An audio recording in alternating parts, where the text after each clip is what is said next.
हाँ जी, ये आप लोगों की एक्टिविटी थी जो आप लोगों ने करनी थी। तो probably I want be able to talk to you in the class उस तरह से। उसकी रीज़न ये है कि मेरा इंटरनेट जो है वो कल से ही थोड़ा-सा ख़राब है।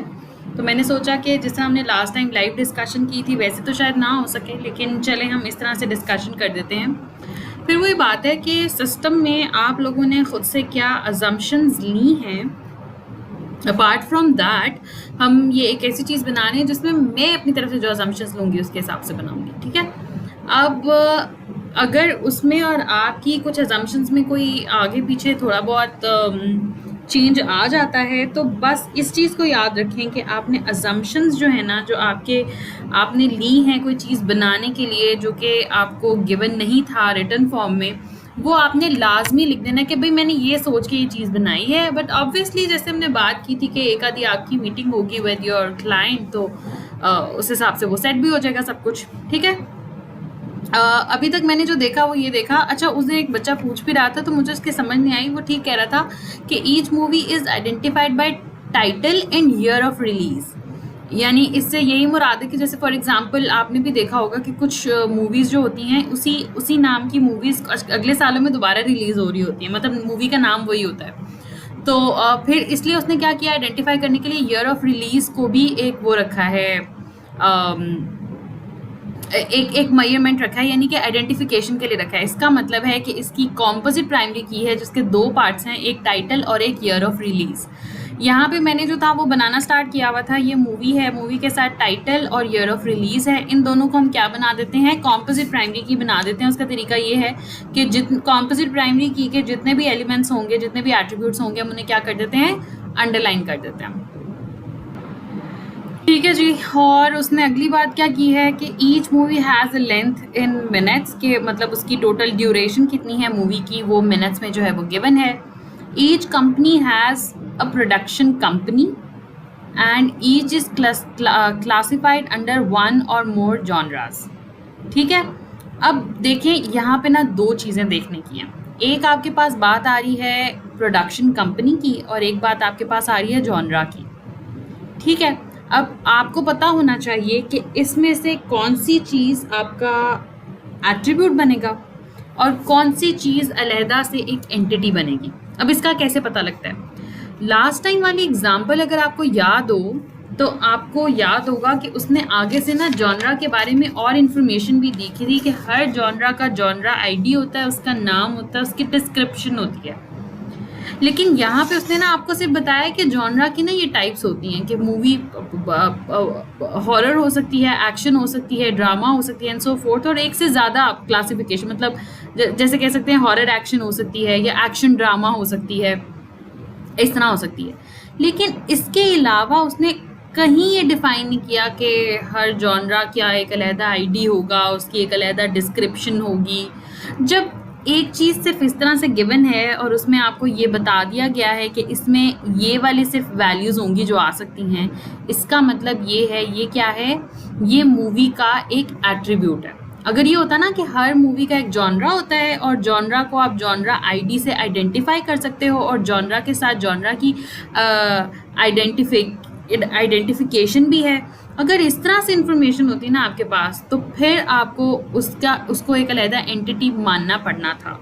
लेकिन यहाँ पे ऐसे ही उसने बताया उसमें ये वाली वैल्यूज़ हो सकती हैं, ठीक है? तो इसका मतलब है ये एक मूवी का सिर्फ क्या है, एक एट्रीब्यूट है।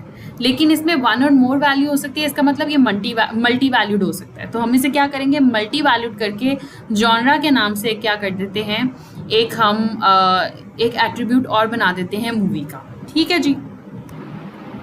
ये मैंने जॉनरा के नाम से एक मल्टी वैल्यूड एट्रीब्यूट बना दिया। हमने देखा था कि मल्टी वैल्यूड एट्रीब्यूट हम कैसे बनाते हैं, हम उसको डबल कर देते हैं, ओवल शेप जो होती है ना उसको डबल कर देते हैं, और की एट्रीब्यूट कैसे बनाते हैं कि उसे अंडरलाइन कर देते हैं। अच्छा, आज ना मैं थोड़ा पेंट पे बना रही हूँ, ड्यू टू सम रीज़न मैं पावर पॉइंट पे नहीं बना सकी, तो थोड़ी सी इसमें ना मुझे रफ सी लग रही है डायग्राम, बट दैट्स ओके, आप लोग समझ ही जाएंगे। तो मूवी के हिसाब से ना हमने ये कर दिया। अच्छा, अब एक और चीज़ थी जो उसने बताया कि ईच हैज़ हर फिल्म जो है ना हैज़ अ प्रोडक्शन कंपनी, ठीक है? अब हर एक प्रोडक्शन कंपनी है, यहाँ तक अगर हम देखें ना तो हो सकता है कि हमें ये लगता है कि production company is also an attribute, और हमें पता होगा कि प्रोडक्शन कंपनी के कितने नाम हैं और उसके हिसाब से हम देख लेंगे। लेकिन अगर आप आखिरी वाला पॉइंट जाके देखें ना तो उसमें देखें, उसने लिखा हुआ है production company is identified by name and each has an address. A production company produces one or more movies, ठीक है। और एक जो है ना एक जो मूवी है उसको एक प्रोडक्शन कंपनी बना रही होगी, और एक प्रोडक्शन कंपनी जो है ना वो बहुत सारी मूवीज़ को प्रोड्यूस कर रही होगी, और साथ ही साथ प्रोडक्शन कंपनी का जो अपना नाम और एड्रेस जो है ना अपने पास सॉल्व रखना है।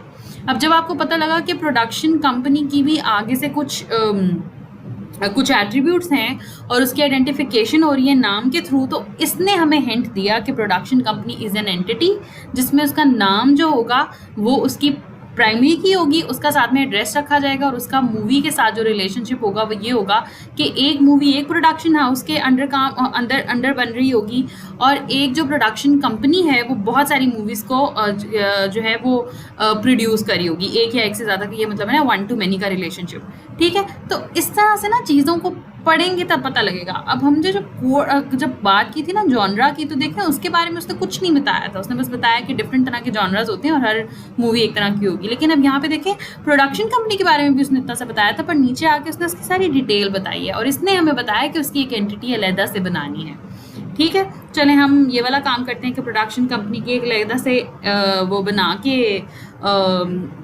एंटिटी बना के उसके एट्रीब्यूट्स लिख के और उसका मूवी के साथ रिलेशनशिप बना के तो देखते हैं। हाँ जी, तो ये चीज़ आ गई that movie is produced by production company. Production company का नाम है और एड्रेस है, इसके साथ साथ रिलेशनशिप क्या है कि एक मूवी जो है वो एक प्रोडक्शन कंपनी, यहाँ यानी कि यहाँ पे आपकी तरफ जो रिलेशनशिप अगर हम बनाएं तो वो क्या बनेगा, यहाँ पे आपके पास 1 आ जाएगा, और एक प्रोडक्शन कंपनी जो है फिर वही बात है जैसे हम लोग देखते थे कि एक प्रोडक्शन कंपनी जो है वो कितनी मूवीज़ प्रोड्यूस करी होगी, मैनी करी होगी, तो यहाँ पे क्या आ जाएगा आपके पास, मैनी आ जाएगा। तो ये आपका रिलेशनशिप बन गया 1 to many का रिलेशनशिप। सो फार आप लोगों ने कितना पार्ट कर लिया है, आप लोगों ने कर लिया है यहाँ से लेके यहाँ तक, इतना part you are done with this part, plus you are done with this part as well. अब नेक्स्ट पार्ट क्या आता है, each movie has 1 or more directors and 1 or more actors appear in it. अब यहाँ पे पता लगा कि आपके पास डायरेक्टर है मूवी में और एक्टर है, और इसके साथ साथ नीचे अगर देखें तो आप देखें एक एक्टर के नाम से अलग कुछ स्पेसिफिकेशंस हैं और डायरेक्टर के नाम से भी। अब हमें पता है कि एक्टर ने मूवी में एक्ट करना है, डायरेक्टर ने मूवी में डायरेक्ट करना है, तो हम देख लेते हैं पहले किसको डील करना है। पहले हम एक्टर को कर लेते हैं क्योंकि एक्टर के हमारे पास पहले गिवन है यहाँ पे स्पेसिफिकेशन। तो यहाँ पे देख लेते हैं हर मूवी में एक्टर अपीयर होंगे 1 or more, मतलब ये रिलेशनशिप है कि एक मूवी में एक या एक से ज़्यादा एक्टर जो है वो अपीयर हो सकते हैं। और यहाँ से देख लेते हैं actors are identified by name, date of birth. अब उनकी आइडेंटिफिकेशन उनका नाम ही है एक्टर का, ठीक है जी, और and date of birth and appear in 1 or more movies, और वो अपीयर हो सकते हैं किसमें, एक या एक से ज़्यादा मूवी में। Each actor has a role in the movie, हर एक्टर का जो होता है वो एक रोल होगा मूवी में, ठीक है। अब इसको क्या करते हैं, इसको हम वो करते हैं, इसको आहिस्ता आहिस्ता ना वो करने की कोशिश करते हैं, क्या कह सकते हैं, इस इंफॉर्मेशन को खोल के यूज़ करने की कोशिश करते हैं। सबसे पहले मैं एक्टर नाम का एक वो बना लूँ, एंटिटी बना लूँ। एक्टर है, एक्टर को आइडेंटिफाई किया जा सकता है उसके नेम और डेट ऑफ बर्थ से। सॉरी, ये नेम और डेट ऑफ बर्थ जो है ना वो अंडरलाइन करने के बाद बिल्कुल ही बेचारा छुप जाता है, और मैंने ऐसे लिखा है actor acts in a movie. एक मूवी में जो है ना वो एक या एक से ज़्यादा 1 or more एक्टर्स अपीयर हो सकते हैं। इसका मतलब क्या है कि एक मूवी में कितने एक्टर एक्ट कर सकते हैं, मैनी, ठीक है। एक मूवी में कितने एक्टर्स एक्ट कर सकते हैं, मैनी, और साथ ही साथ एक एक्टर कितनी मूवीज़ में एक्ट कर सकता है, मैनी। तो ये बेसिकली मैनी टू मैनी का रिलेशनशिप है, जिसको हम मैनी टू मैनी का रिलेशनशिप में ना एक तरफ एम लिखते हैं एक तरफ एन लिखते हैं, तो ये बन गया हमारे पास मैनी टू मैनी का रिलेशनशिप, ठीक है।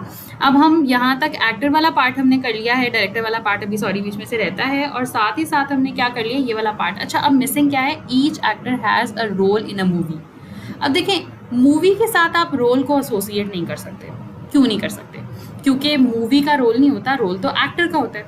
अब एक्टर के साथ भी आप एक रोल को एसोसिएट नहीं कर सकते। फॉर एग्जांपल एक एक्टर एक मूवी में एक तरह का रोल कर रहा होता है, दूसरी मूवी में दूसरी तरह का रोल कर रहा होता है। रोल में फॉर एग्जांपल नेगेटिव, पॉजिटिव, मतलब sensitive, innocent, we have no idea कि रोल में क्या क्या आएगा, क्योंकि उसने रोल के आगे क्या आना है उसने कुछ नहीं बताया हुआ। उसने रोल के बारे में इस तरह की इन्फॉर्मेशन भी नहीं बताई हुई कि रोल का अपना कोई आईडी होगा, उसकी कोई डिस्क्रिप्शन होगी। इसका मतलब ये है कि हमें ये तो पता है कि ये एक एट्रीब्यूट है। समझ में ये नहीं आ रही कि ना तो एक मूवी का रोल होता है, क्योंकि मूवी में तो जो स्टार्स होते हैं उनका रोल होता है, और ना एक एक्टर को आप कह सकते हैं उसका ये रोल है, क्योंकि वो तो एक टाइम में इतनी मूवीज कर रहा होगा, हमें कैसे पता लगेगा। अब रोल एक मूवी का किस तरह से डिफाइन होता है कि एक मूवी होती है, उसमें जो एक्टर काम कर रहा होता है ना, उसका एक रोल होता है। मतलब रोल ना मूवी में होता है ना एक्टर में होता है, इनके रिलेशनशिप में होता है। इसका क्या मतलब है? इसका मतलब ये है कि फॉर एग्जाम्पल एक एक्टर एक मूवी में जब काम कर रहा है तो उसका रोल पॉजिटिव है, वही एक्टर किसी दूसरी मूवी में जब काम करता है तो उसका रोल नेगेटिव है, और दूसरी मूवी में किसी और एक्टर का जो काम है वो पॉजिटिव हो सकता है। इसका मतलब ये है कि ना ये एक्टर का एट्रीब्यूट है ना ये मूवी का है। हाँ, जब एक एक्टर किसी मूवी में काम कर रहा होता है उसके हिसाब से उसका जो है वो रोल डिफाइन होता है। इसलिए हम क्या करते हैं, हम इस तरह का एट्रीब्यूट जो ना मूवी में सेट हो रहा है ना एक्टर में सेट हो रहा है, वो हम रिलेशनशिप के साथ लगा देते हैं कि इट डिपेंड्स। कि फॉर एग्जांपल यहाँ पे हम लिख देते हैं रोल, यहाँ पे आपके पास आ गया, और इसको हमने क्या किया, ये हमारा रिलेशनशिप का जो है ना वो एट्रीब्यूट हो गया कि नाउ इट डिपेंड्स। वही एक्टर रहेगा, वो किस मूवी की एक्टिंग किस वक्त बात हो रही है उसके हिसाब से पॉजिटिव या नेगेटिव हो जाएगा। ठीक है, कि मतलब ये मूवी, ये एक्टर अगर एक्स मूवी में काम कर रहा है तो उसका रोल पॉजिटिव है, अगर वाई मूवी में काम कर रहा है तो उसका रोल नेगेटिव है, इस तरह से। ठीक है, तो ये वाली चीज़ जो है ना इस तरह से होगी। अच्छा, अब हमने एक्टर वाला पार्ट कर लिया, प्रोडक्शन वाला पार्ट कर दिया, पीछे बचा डायरेक्शन वाला पार्ट बचा, और साथ में डायरेक्टर वाला पार्ट बचा। ठीक है, पहले तो हमें ये पता है कि हर मूवी में वन और मोर डायरेक्टर्स होंगे, और साथ ही हमें पता है director are also identified by name and date of birth and direct one or more movies. ठीक है, पहले इस वाले पार्ट को जो है ना हम देख लेते हैं कि क्या करेंगे। डायरेक्टर के नाम की एक नई एंटिटी बनाएंगे, नेम और डेट ऑफ बर्थ को क्या बनाएंगे, उसकी कॉम्पोजिट प्राइमरी की बनाएंगे, और साथ में हमें ये पता है कि एक मूवी को एक या एक से ज़्यादा लोग वो कर सकते हैं, डायरेक्ट कर सकते हैं, और एक डायरेक्टर एक या एक से ज़्यादा मूवी को डायरेक्ट कर सकता है। इसका मतलब क्या है, मेनी टू मेनी का रिलेशनशिप है किन दोनों के दरमियान में, मूवी और डायरेक्टर के दरमियान में। तो पहले ये वाला काम कर लेते हैं। ये लें जी, मूवी, डायरेक्टर आ गया, डायरेक्टर नाम और डेट ऑफ बर्थ जो है वो आइडेंटिफाई कर रहा है एक डायरेक्टर को, और एक डायरेक्टर जो है वो एक या एक से ज़्यादा, मतलब एक से ज़्यादा मूवीज़ को डायरेक्ट कर सकता है। इसका मतलब ये रिलेशनशिप क्या है, एक डायरेक्टर कितनी मूवीज़ को डायरेक्ट कर सकता है, एक से ज़्यादा को कर सकता है, और एक मूवी को कितने डायरेक्टर डायरेक्ट कर सकते हैं, ये ऊपर ही आया हुआ है वन और मोर डायरेक्टर्स। तो इसका मतलब क्या है, हम यहाँ पे जो है ना वो मेनी टू मेनी का रिलेशनशिप जो है ना वो हमारे पास बन जाएगा। ठीक है, अब आ गया नेक्स्ट चीज़ क्या आई है। नेक्स्ट अगर हम चीज़ पढ़ें तो वो क्या है, it is possible for a director to act in a movie including one that he or she में ऑल्सो डायरेक्ट। अच्छा, अब यही बात है ना कि एक्टर जो है ना वो एक्ट करता है मूवी में, एक्टर जो है ना उसके हिसाब से रोल होता है। अब डायरेक्टर के साथ हम रोल नहीं लगा सकते, क्योंकि लेट्स सपोज अगर उसने एज डायरेक्टर ही काम किया, एज एक्टर काम ना किया, तो अब वही बात है मे अपीयर। तो हम क्या कर सकते हैं, हम कह सकते हैं कि कभी कभी ऐसे होता है कि director is also an actor. ये हम क्यों कर रहे हैं, ये हम इसलिए कर रहे हैं कि हमें नहीं पता कि हमेशा ये होगा कि नहीं होगा। अगर तो हमें पता होता ना कि हमेशा ही डायरेक्टर जो है वो एक्ट करेगा, तो यहाँ पे भी हम लिख देते हैं कि उसका भी अपना एक रोल होगा। लेकिन अब हमें नहीं पता, तो हम इसको कैसे डील करेंगे, हम इसे ऐसे डील करेंगे कि हम डायरेक्टर और एक्टर के दरमियान में रिलेशनशिप बनाएंगे कि actor is also a director. ठीक है, या director is also an actor. जब ये वाला रिलेशनशिप होगा, मतलब बाकी जब वो एक्टर होगा, तो तब क्या होगा, ये वाला काम हो सकता है कि वो जो है ना वो जब वो एक्ट कर रहा होगा तो एक्ट के हिसाब से ये वाला रिलेशनशिप भी आ जाएगा, ये वाले रिलेशनशिप के हिसाब से उसका रोल भी आ जाएगा जो होगा डायरेक्टर का। ठीक है, तो इसका मतलब है डायरेक्टर और एक्टर के दरमियान में ये रिलेशनशिप है कि डायरेक्टर कभी कभार जो होता है वो एक्टर भी होता है, तो हम वो रिलेशनशिप बना देते हैं। और जब डायरेक्टर ऑल्सो वो होगा, एक्टर होगा, तो तब ये चीज़ क्या हो जाएगी, तब ये आपके पास ये रिलेशनशिप बन जाएगा और फिर डायरेक्टर का उसके हिसाब से रोल हो जाएगा, जो भी उसका रोल होगा, ठीक है। अब उसके बाद नेक्स्ट क्या आता है, नेक्स्ट आता है प्रोडक्शन कंपनीज। और ये हम पहले, अच्छा अब ये वाले तीनों पार्ट्स जो है ना हम कर चुके हैं, हम यहाँ तक ये भी कर चुके हैं। पीछे क्या रह गया, ये वाली चीज़, each movie also has a plot outline. हर मूवी की कोई एक आउटलाइन होती है और इसके बारे में, आउटलाइन के बारे में हमें कुछ नहीं बताया हुआ कि आउटलाइन की कोई वो होती है, आप कह लें किसी किस्म की वैल्यू आपने स्टोर करनी है, आउटलाइन का कोई आईडी है या आउटलाइन की किसी किस्म की कोई आइडेंटिफिकेशन है। इसका मतलब क्या है कि मूवी की जो आउटलाइन होगी that is an attribute of movie itself. तो हमें मूवी के साथ एक एट्रीब्यूट और बनाना पड़ेगा जिसका नाम आउटलाइन होगा। मुझे जगह तो कहीं नज़र नहीं आ रही, मैं इधर इधर रख के जो है ना एक एट्रीब्यूट बना देती हूँ मूवी का, ठीक है। ये जो है आउटलाइन के नाम से मैंने एक एट्रीब्यूट जो है वो मूवी का बना दिया है। हो सकता है आपको पहली बार में ये समझ ना आए, ये वीडियो आपको एक से ज़्यादा दफ़ा देखनी पड़े दोबारा से समझने के लिए, लेकिन ये बात है कि आउटलाइन के बारे में कुछ और नहीं था, तो मैंने प्लॉट आउटलाइन जो है ना वो उधर कोने में लगा दिया है, क्योंकि this is also an attribute of movie. जैसे मतलब मूवी के बारे में होता है ना, ये मूवी इस चीज़ के बारे में है, जैसे वन लाइनर जिसे कहते हैं वो चीज़ हो गई। फाइनली ईच मूवी हैज़ 0 और more quotable quotes, each of which is spoken by a particular actor appearing in the movie। अब आखिर में क्या है कि हर मूवी का जो होता है वो एक कुछ कोट्स होते हैं जो कि एक्टर ने बोले हुए होते हैं, ठीक है। अब यही है कि मूवी में एक्टर्स जो है ना वो डिफरेंट कोट करते हैं, तो कोट जो है वो इस तरह से आउटलाइन की तरह हम यहाँ पे नहीं लिख सकते। क्यों? क्योंकि कोट्स जो है ना वो सिर्फ मूवी का पार्ट नहीं है। कोट्स जो हैं वो बेसिकली एक्टर का भी पार्ट है, मतलब एक्टर का भी उसके अंदर जो है ना वो हाथ है। अब एक एक्टर ने जो है एक मूवी में कुछ कोट्स बोलने हैं जो कि वो क्या हो जाएंगे, मशहूर हो जाएंगे, ठीक है। इसका मतलब क्या है कि एक्टर जब किसी मूवी में एक्ट कर रहा हो तो हो सकता है कि वो कुछ कोट्स बोले, और मूवी में भी जब एक्टर एक्ट कर रहा होगा तो वो कोट्स बोल सकता है। इसका मतलब क्या है कि आप इस चीज़ को कहाँ सेट कर सकते हैं, आप इस चीज़ को यहाँ सेट कर सकते हैं कि मूवी में एक्टर काम कर रहा है, उसका कोई रोल होगा और उसके कोई कोट्स होंगे जो उसने बोला। मतलब मशहूर हो जाती है ना, कुछ लाइन मशहूर हो जाती हैं मूवी की, तो वैसे थोड़ी मशहूर होती है कि इस मूवी में ये कहा गया या इस एक्टर ने ये कहा। होता क्या, दोनों चीज़ होती हैं। इस मूवी में इस एक्टर ने जब ये वाला रोल प्ले किया, तो जब एक्ट किया तो उसने ये बोला। इसका मतलब क्या है, वहाँ कोट्स कहाँ पे आएंगे, यहाँ पे एक्शन के मतलब एक्ट के साथ आ जाएगा। ये लें जी। और फिर अब वही बात आ गई कि डायरेक्टर भी हो सकता है कुछ कोट्स बोले, लेकिन कब बोलेगा, जब वो काम कर रहा होगा एज एक्टर, और जब वो एज एक्टर काम कर रहा होगा एक मूवी में तब वो कोई कोट्स बोल रहा होगा। ये अब हमने सारी चीज़ों को मद्देनज़र रखते हुए बना लिया है, हमने कार्डिनलिटी भी बना ली है। पीछे क्या रहता है कि पीछे रहती है आपके पास जो है ना वो पार्टिसिपेशन रहती है, तो वो भी देख लेते हैं। क्या हर मूवी को कोई ना कोई प्रोडक्शन कंपनी जो है वो प्रोड्यूस करी होगी? ऑब्वियसली, उसके बगैर तो मूवी बन ही नहीं सकती अगर उसे कोई प्रोड्यूस ही नहीं कर रहा। इसी तरह से क्या हर प्रोडक्शन कंपनी के लिए ज़रूरी है कि वो कोई मूवी प्रोड्यूस करे? ऑब्वियसली प्रोडक्शन कंपनी है ही इसलिए कि वो मूवी को प्रोड्यूस करे। अब ये सारी मेरी अजम्पशंस हैं कि कोई प्रोडक्शन कंपनी कैसे चल सकती है अगर वो मूवीज़ बनाने वाली प्रोडक्शन कंपनी है और वो कोई मूवी ही नहीं बना रही, तो फिर वो क्या कर रही है। अब उसके बाद नेक्स्ट क्या है, क्या हर मूवी में एक्टर्स होंगे? ऑब्वियसली अगर एक्टर्स नहीं होंगे तो मूवी कैसे बनेगी? अज्यूमिंग के we are not talking about let's suppose animated movies. हो सकता है अगर हम एनिमेटेड मूवीज़ देखें तो उसके लिए ज़रूरी नहीं है कि एक्टर्स हों, लेकिन एक्टर्स नहीं भी होंगे तो आपने जो भी आप कैरेक्टर इस्तेमाल करे होंगे आप कुछ ना कुछ तो उन्हें बताएंगे ना। हो सकता है आप उन्हें एक्टर्स के तौर पर रखें। तो लेट्स सपोज मैं ये कहती हूँ कि एक्टर्स हों ना हो, बेशक एनिमेटेड मूवीज़ हों, एनिमेटेड मूवीज़ के भी जो कैरेक्टर्स होंगे ना हम उन्हें भी इधर ही रख देंगे। क्या हर एक्टर के लिए ज़रूरी है कि वो मूवी में काम करे? अब फिर वही बात आ गई, आपकी अजम्पशन है। हो सकता है आप कहें हाँ जी भैया एक्टर के लिए ज़रूरी है वो किसी मूवी में काम करे, लेकिन हो सकता है आपका सिस्टम ये भी कहे नहीं, एक्टर के लिए ज़रूरी नहीं किसी मूवी में काम करे। हो सकता है वो ड्रामा वगैरह में काम करता हो और ऑलरेडी एक एक्टर हो, तो ज़रूरी नहीं है उसकी अभी तक कोई मूवी लॉन्च हुई हो, लेकिन हम उसे एक्टर के तौर पे एक वो दे देते हैं, एंट्री करवा देते हैं अपने सिस्टम में।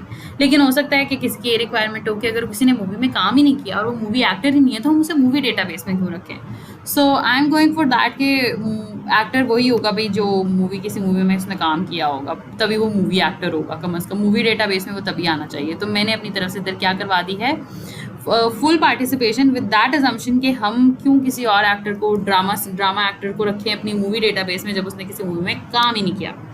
अब आ जाए यहाँ से कि हर मूवी को कोई डायरेक्ट करेगा। अब देखें उसने बताया हुआ है कि हर मूवी को 1 और मोर डायरेक्टर जो है वो करेगा। मतलब उसने ये नहीं कहा कि कोई भी नहीं करेगा, उसने कहा 1। जब आपने 1 से बात स्टार्ट की ना, इसका मतलब कम से कम एक डायरेक्टर तो होगा जो उसे डायरेक्ट कर रहा होगा। इसका मतलब मूवी को कोई ना कोई डायरेक्ट तो लाजमी कर रहा होगा। इधर से तो फुल पार्टिसिपेशन है। और डायरेक्टर तभी बनेगा जब वो किसी मूवी को डायरेक्ट कर रहा होगा। अदरवाइज आप क्या किसको मूवी डायरेक्टर कब बनेगा? जब वो किसी ना किसी एक मूवी को तो कम से कम डायरेक्ट कर रहा होगा। इधर से भी फुल पार्टिसिपेशन आ गई। ठीक है, ओप्स, ये रह गया था क्या actor is also a director का जो रिलेशनशिप था हमारे पास, इसमें ही रह गया क्या हर एक्टर जो है ना वो डायरेक्टर होगा? नहीं जी, ज़रूरी नहीं है हर एक्टर डायरेक्टर हो। कुछ ही होते हैं जो होते हैं। इसलिए आपके पास क्या है, ये पार्शियल पार्टिसिपेशन है। और इसी तरह से क्या हर डायरेक्टर जो होगा वो किसी ना किसी मूवी में एज एक्टर काम करा होगा? नहीं जी, यहाँ से भी पार्शियल पार्टिसिपेशन है। हो सकता है कभी ये वाला काम हो, ज़रूरी नहीं है कि हर बार एक एक्टर जो एक मूवी में काम कर रहा हो वो डायरेक्टर भी हो, या एक डायरेक्टर जो मूवी को डायरेक्ट कर रहा हो उसने लाजमी तौर पे जो है ना उस मूवी में एक्ट भी किया हो। ठीक है, सो ये with all the assumption that I have shared with you, उन अजम्पशंस के बाद ये चीज़ बनती है। अब नॉर्मली जो पार्टिसिपेशन होती है वो आगे पीछे हो रही होती है, कभी कभी क्लियर नहीं होती। अदरवाइज आप देखें कि जो रिलेशनशिप होना था, कार्डिनलिटी थी, वो तो ऑलमोस्ट गिवन थी। इसके अंदर 2 चीज़ें नहीं थी, वो ये थी कि जो एक ये कि हर मूवी में एक एक्टर के कुछ कोट्स होते हैं जो उसने बोलने होते हैं, और हर मूवी में एक एक्टर का एक रोल होता है। ये 2 ऐसी चीज़ें थी जो नहीं आई थी, जो ना मूवी में सेट हो रही थी ना एक्टर में सेट हो रही थी। वो तब सेट हो रही थी जब एक एक्टर एक मूवी में काम कर रहा होता है ना, इस रिलेशनशिप पे सेट हो रही थी। इसलिए हम देखें, हमने रोल और कोट को किधर रखा है, रिलेशनशिप के साथ जो मूवी और एक्टर के दरमियान में है। वो आप लोगों को समझ आ गई होगी जी। अगर नहीं समझ आई तो दोबारा देख लें, अगर नहीं समझ आई तो मुझसे पूछ लें। Thank you so much.